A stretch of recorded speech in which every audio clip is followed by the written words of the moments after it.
What is going on, everybody? Welcome back to a brand new video, and in this video, this is my review of the Odyssey. Finally, after 3 years of waiting since Nolan's last movie, he has come out with his new one, the Odyssey. We've all been eagerly anticipating this film. There's been so much fucking non-stop conflict on the internet about it, so much negative news, so much controversy, so much positive news, all this shit. I'm here to dive into the nitty-gritty details and give you guys my thoughts. So let's get into it. Alright, so first starting this off, this is a 5 out of 5 for me. I gave it a 5 out of 5 on Letterboxd.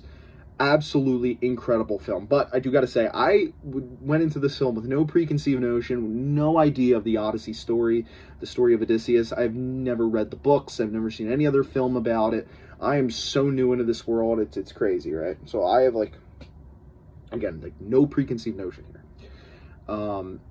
And coming out of it, man, I thought it was fantastic. I really thought Nolan did a fantastic job with this film. I think, honestly, because to me, Nolan's top 3 is the Dark Knight trilogy. Those are his 3 best movies, to me. Nothing touches those. I think this is his best since The Dark Knight Rises. I really do. I think this is better than Interstellar. I think it's better than Oppenheimer. I have not seen Tenet. I haven't seen Dunkirk, and I haven't seen what the fuck am I forgetting? Inception. I've not seen those movies. I've seen Interstellar. I've seen Oppenheimer. I've seen Memento. I just haven't seen those 3. There's like the 3 big ones I still haven't seen from him. So again, really, what do I know? But from just what I've seen, this is his best movie since then. This is a phenomenal film, and I think it does what I look for perfectly in a film. It balances entertainment with knowledge and with the more serious moments. It balances it so perfectly, and that was one of my biggest problems with Nolan's last movie, Oppenheimer. I felt it wasn't enjoyable. It wasn't enjoyable at all, actually. Same with Memento. They're just kind of movies you watch once for the experience of it and go, okay, those were written well, they were directed uniquely, but it's not something I didn't enjoy it. I was so bored during Oppenheimer, I can't even begin to explain it to you. I was just so bored. Nothing was it just wasn't entertaining at all.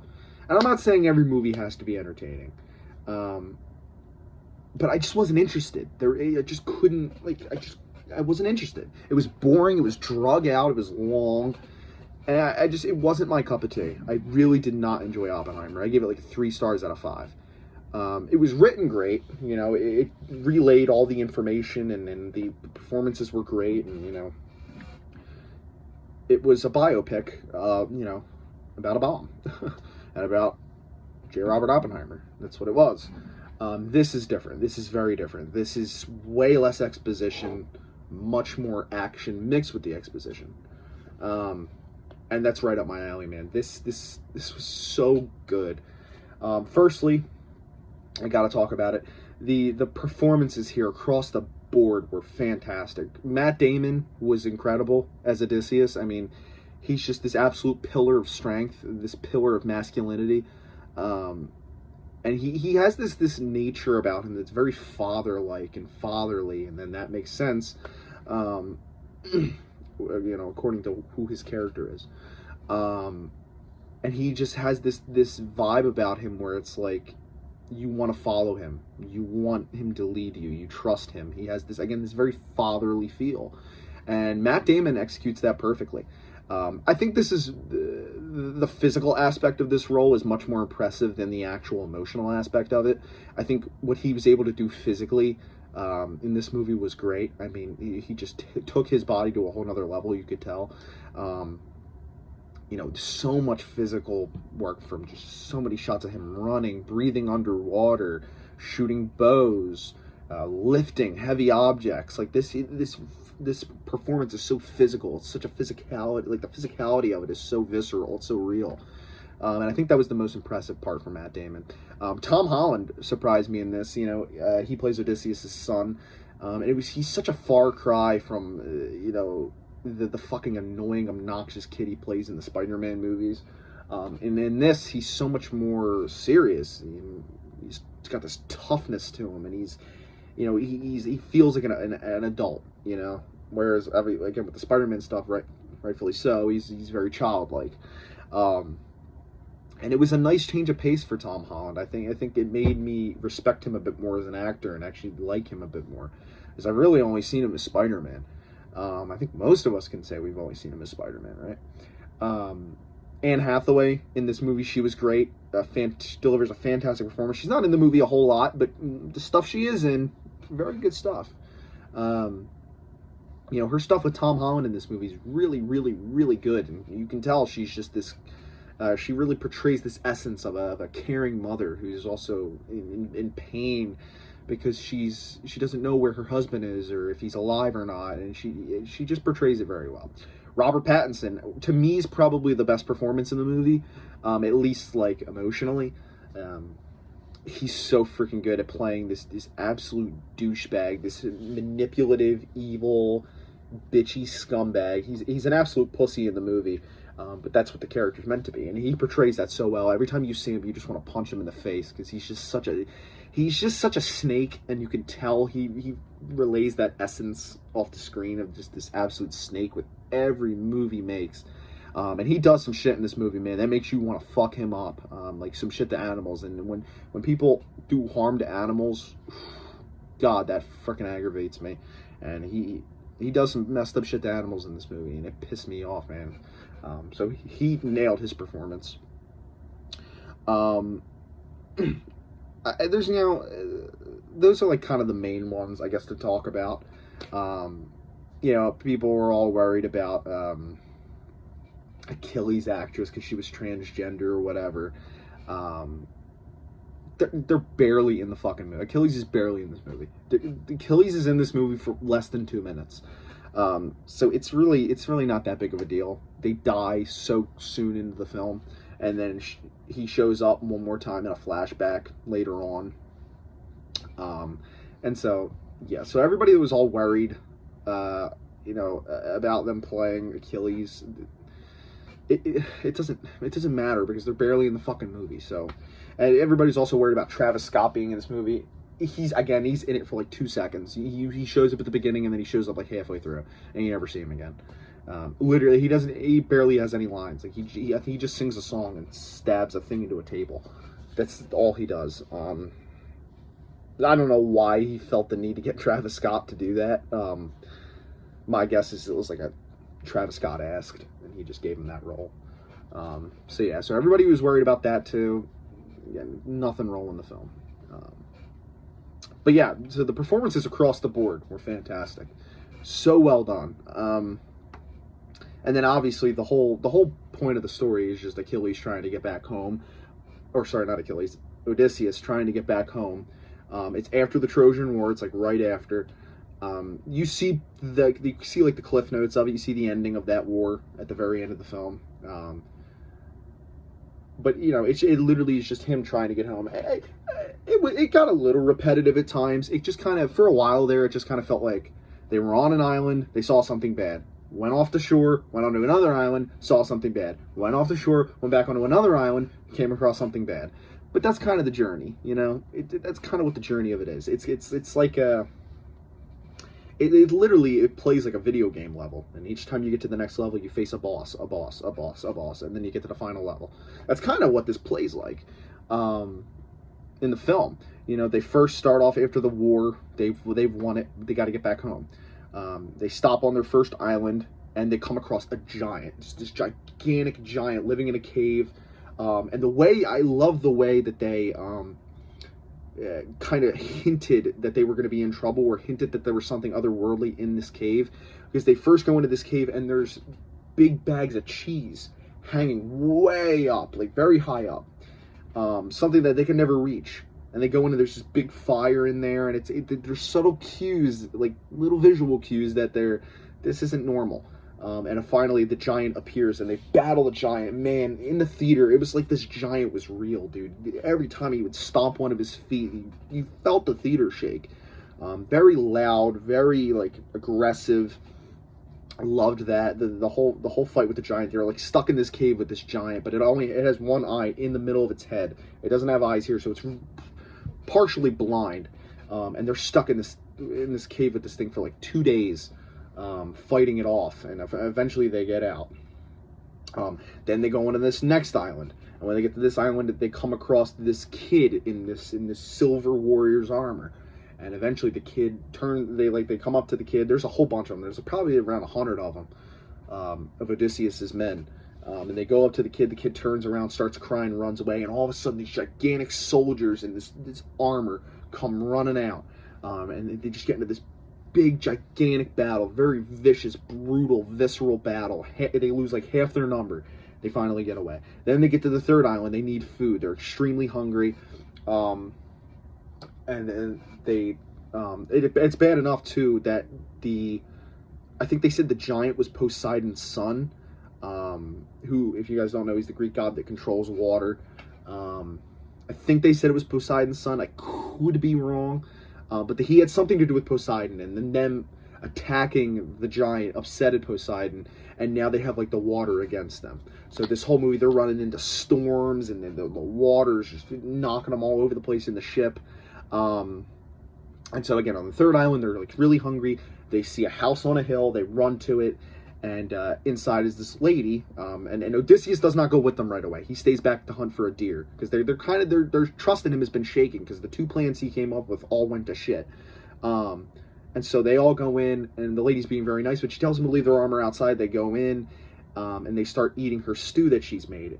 And it's the weirdest scene. She starts to get really weird with them, and you can sense that something's wrong. And all of a sudden, she starts rubbing her hands all over their face, and they turn into literal pigs. And it's this disgusting scene of the sounds of the bones crunching and contorting, and it's like, and you can start hearing snorts, and it's a really disgusting, weird scene. And she literally turns them into pigs. It turns out she's a witch.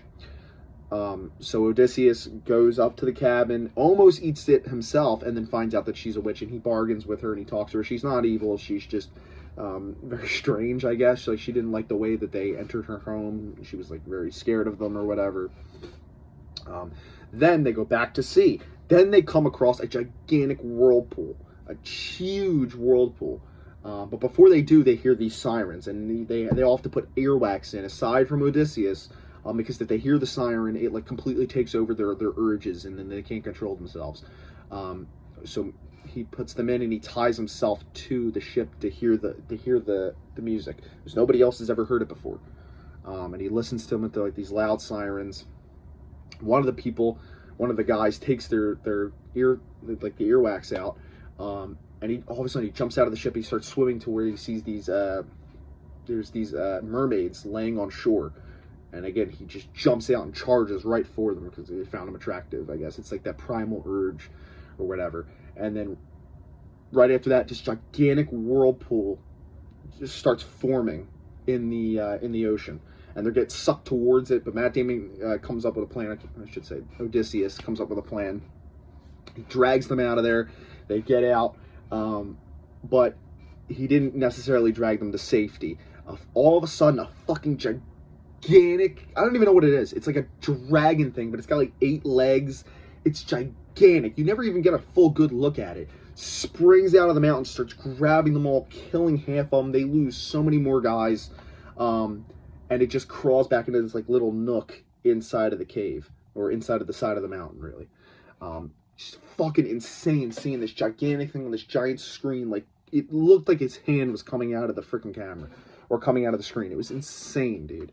The way these action sequences were shot was just so good. They felt so real. They felt like you were there. This is the best way I could describe it.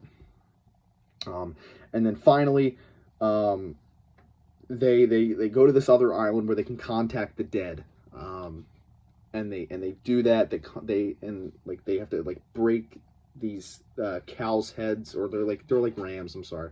They break these rams' heads, and they bleed them out into their shield.